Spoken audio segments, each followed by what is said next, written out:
Assalamualaikum warahmatullahi wabarakatuh. Jumpa lagi bersama kita. Inilah kawan ternak kita udah pada sedikit susah. Ini udah pada dia turun ke kadang-kadang ke kebun orang. Jadi sekarang udah pada kita ikat kawan. Kalau malam kita ikat, pagi kita lepas lagi kawan. Sore kita ikat. Ini udah kita rutin junguk kawan. Jadi agak sedikit sudah pada susah menternak kerbau di tempat kami kawan. Udah pada susah kawan. Jadi kerbau kita ini udah pada kurus-kurus karena udah kurang cari makan kawan. Udah terbatas. Ini udah pada kita lepas lagi. Ini pagi kawan. Masih cerah matahari kawan. Jadi kita arahkan ke atas biar tidak ada yang terganggu sama kebun orang. Tidak pun apa-apa kawan. Ini kita arahkan kawan ke tempat yang banyak rumput kawan. Jadi biar cepat dia kenyang kalau dia makan.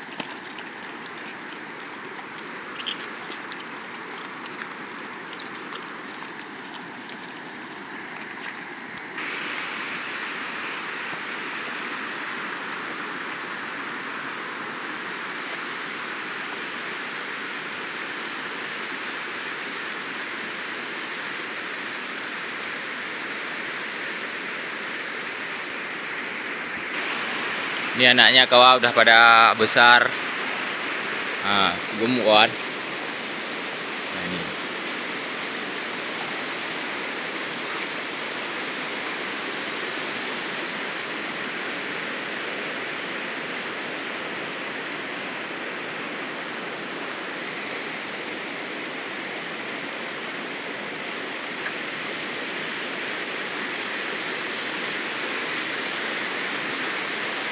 Nah, kita arahkan ke atas terus kawan. Nah, sana banyak rumputnya kawan. Ya, di semak-semak buka itu kawan.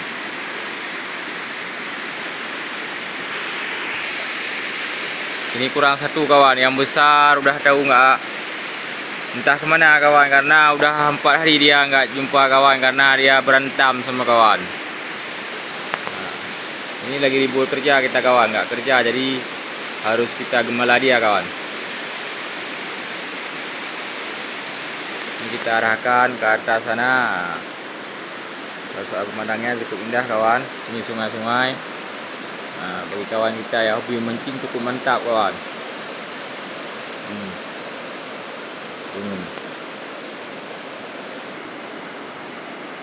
Seru kawan.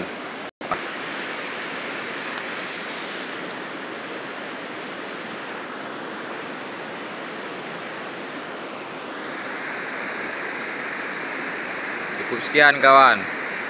Jangan lupa like kawan, komen. Assalamualaikum.